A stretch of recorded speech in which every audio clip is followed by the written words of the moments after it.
नमस्कार. आजच्या व्हिडिओमध्ये आपण पाहणार आहोत मग्गम वर्क दुसऱ्या पद्धतीने कसं बनवायचं.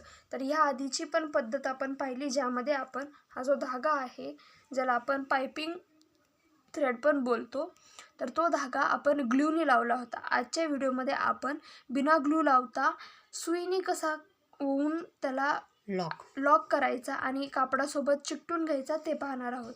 तर सर्वात पहिले तुम्हाला असं आरीवर्कची सुई लागणार आहे आणि त्यानंतर आपण ह्याला आरीवर्कच्या धाग्यानी झिगझॅग पॅटर्ननी वळून घेणार आहोत. तर सर्वात पहिलं तर आपल्याला धागा वरती काढून घ्यायचा आहे अशा प्रकारे. त्यानंतर हा जो धागा आहे त्याला आपण ह्याच्यामध्ये टाकून देऊ. असा आपण जसं लटकनसाठी किंवा टॅसलसाठी आपण जे मेजर घेतो, जे माप घेतो, तशा प्रकारे तुम्ही गोल गोल करून या धाग्याला काढून घ्यायचं आहे. तर असं काढल्याच्या नंतर आपल्याला जो धागा आहे तो थोडासा टाईट करून घ्यायचा आहे इथून. आणि त्यानंतर हा जो धागा आहे खालचा, त्याला आपण असं गोल करून अशा प्रकारे इथे असं धरायचं आहे. आणि त्यानंतर जे आपलं आरी वर्क आहे ते करून घ्यायचं आहे. झिगझॅग पॅटर्नने आपल्याला शिवायचं आहे, सरळ जाऊ द्यायचं आहे. आता इथे शेवटचा धागा होता, त्यालाच झिगझॅग करून आपण करायचं आहे. आधी धागा काढायचा, त्यानंतर या पायपिंग वायरला असं ठेवायचं आणि त्यानंतर त्याच्या जेवढा जागा घेईन पायपिंग थ्रेड तेवढी घेऊ द्यायची. आणि त्यानंतर हा धागा अशा प्रकारे आपल्याला काढून घ्यायचा आहे.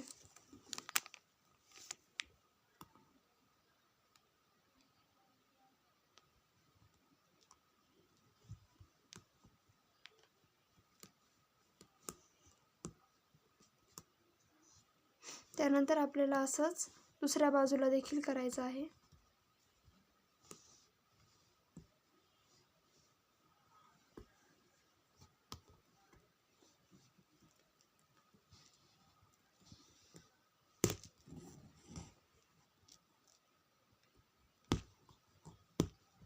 तुम्ही पाहू शकता मी झिगझॅग पॅटर्नमध्ये करत आहे आणि जी आपली साधी स्टिच आहे त्यानेच करायचं आहे आपल्याला. एकदा का आपल्याला समजलं ती सरळ लाईन 2-3 टाके टाकल्याच्या नंतर हे बरोबर असं सोप्या पद्धतीने पूर्ण होऊन जातं. त्यामुळे तुम्ही एंडिंगला धागा पण लावू शकता किंवा असं पकडू पण शकता कुणाच्या मदतीने खालचा धागा, आणि असा सरळ आपल्याला घेऊन जायचा आहे.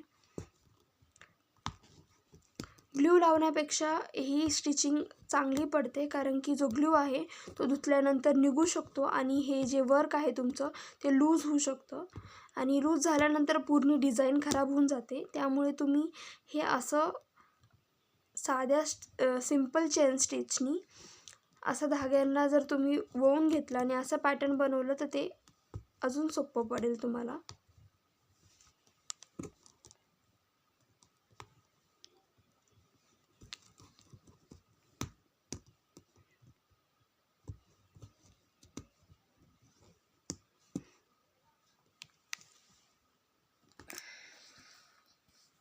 तर अशा प्रकारे आपण पूर्ण लॉक केलेलं आहे. आणि एंडिंगला जसं आपण मधोमध इथून घेतलं होतं तसंच मधोमध आपण इथे एक शेवटचा टाका घेऊन आपण लॉक केलेला आहे, तुम्ही पाहू शकता. आणि जर तुम्हाला हे गाठ कशी मारायची हे माहिती नसेल तर आधीच्या व्हिडिओजमध्ये आम्ही सांगितलेलं आहे की तुम्ही आरी वर्कनी नॉट आणि सिंपल चेन स्टिच देखील कशी करू शकता, तर तो व्हिडिओ तुम्ही नक्की पहा. आता आपण आधीच्या व्हिडिओमध्ये आरी वर्कच्या सुईनी कसं करायचं मग्गम वर्क हे पाहिलं होतं.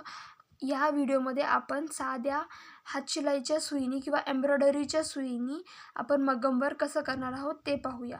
तर मग्गम वर्कसाठी तुम्ही एम्ब्रॉयडरीची सुई घेतली तर ती चांगली.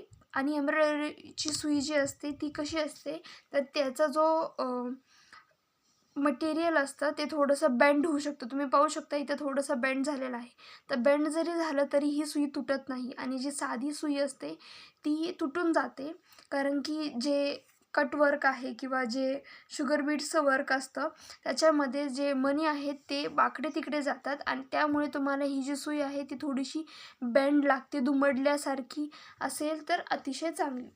तर आपण साध्या हातशिलाईच्या सुईनी किंवा एम्ब्रॉयडरीच्या सुईनी आपण जे आरी वर्क असतं त्याचा जो धागा आहे तोच वापरणार आहोत. दुसरा धागा नाही वापरायचा आहे, तो थोडासा नाजूक असतो. तर सर्वात पहिला आपण गाठ मारून घेणार आहोत.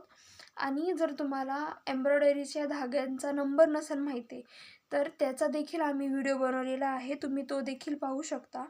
आरी वर्कचं जे धागे असतात त्यांचे नंबर्स वेगळे असतात. जरी तुम्हाला गोल्डन कलरचा धागा दिसला तर तो धागा तुमचा आरी वर्कचाच असेल असं नाही, त्याचे नंबर दिलेले असतात आणि त्यानुसार आपण तो घ्यायचा असतो आणि त्याच्यावरतीच डिपेंड असतं की तो धागा किती मजबूत आहे आणि किती नाजूक आहे आणि आपण त्याच्यावरती कोणतं काम करू शकतो. तर गाठ मारून झालेली आहे. आता आपण सर्वात पहिलं एका साईडनी सुई जी आहे ती वरती काढणार आहोत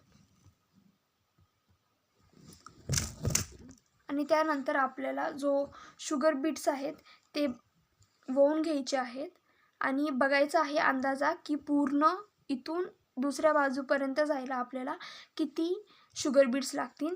आणि हे शुगर बीट्स असतात अशा प्रकारचे छोटे मणी,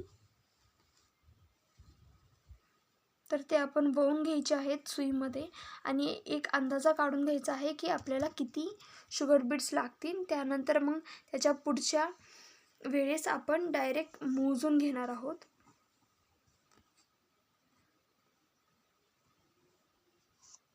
तर तुम्ही पाहू शकता मी 6 मणी घेतलेले आहेत आणि हे जे खालची बाजू आहे, खालची जागा आहे ती पूर्ण कव्हर होत आहे. तर आपण याला असं वळून घेऊया आणि ह्याला असं थोडंसं जागा आपण स्वतः बनवायची, कारण की जे शुगर बीट्स असतात ते आपोआप जागा नाही बनवू शकत, आपल्याला त्यांच्यासाठी थोडीशी ते कुठं बसतील ते बघायचं असतं. त्यानंतर आपण वापस त्याच जागेवरती जिथून आधी सुई टाकली होती तिथूनच घेणार आहोत आणि जोपर्यंत जो धागा आहे ती शुगर बीट्ससोबत वरपर्यंत येत नाही इथपर्यंत, तोपर्यंत आपण त्याच होलमधून काढणार आहोत, कारण की इथला जो एरिया आहे तो पण आपल्याला कवर करायचा आहे. तुम्ही याच्यामध्ये वेगळ्या कलर देखील यूज करू शकता. मी पिंक केलेला आहे, तुम्ही पर्पल, ग्रीन, येलो जे कलरचे तुम्हाला शुगर बीट्स हवे आहेत त्या कलरचे तुम्ही शुगर बीट्स वापरू शकता.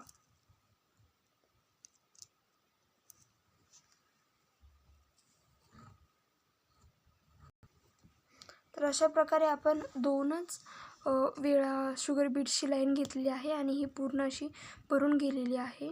तर आपण इथून पुढे असं तिरकस घेत जाणार आहोत. आपल्याला कमीत कमी 8 मणी लागत आहेत या जागेला कवर करायला पूर्णपणे आणि आपण शक्यतो तिरकस घेऊन जाणार आहोत.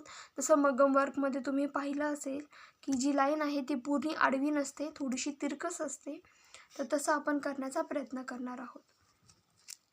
अशा प्रकारे सगळे मणी आहेत ते मणी घ्यायचे आहेत आणि त्यानंतर आपण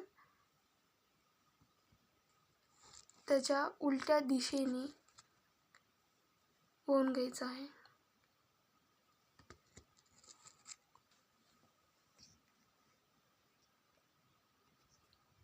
सो अशा प्रकारे आपण हे केलेलं आहे आणि तुम्ही शक्यतो तिरकस घेऊन जाण्याचा प्रयत्न करा आणि जर तुम्हाला असं वाटत असेल की ते आडवं जात आहे तर तुम्ही त्याला थोडंसं खाली वळून त्याच्या अलीकडच्या बाजूने आधीच्या लाईनवरून तुम्ही वापस एक मणीची लाईन जी आहे ती ॲड करू शकता. मी देखील तसंच केलेलं आहे. सुरुवातीला एक लाईन घेतली आणि त्याच्यामध्ये गॅप दिसत होता मला, त्यामुळे आपण तिथे वापस एक लाईन ॲड केली आधीच्या जागेवरती आणि अशा प्रकारे आपण हे पूर्ण करणार आहोत. तर हे पूर्ण झालेलं आपण नेक्स्ट व्हिडिओमध्ये पाहणार आहोत. तोपर्यंत तुम्ही प्रॅक्टिस करत राहा आणि असेच व्हिडिओज पाहत राहा जेणेकरून तुम्हाला आरी वर्क करायला मदत होईल. धन्यवाद.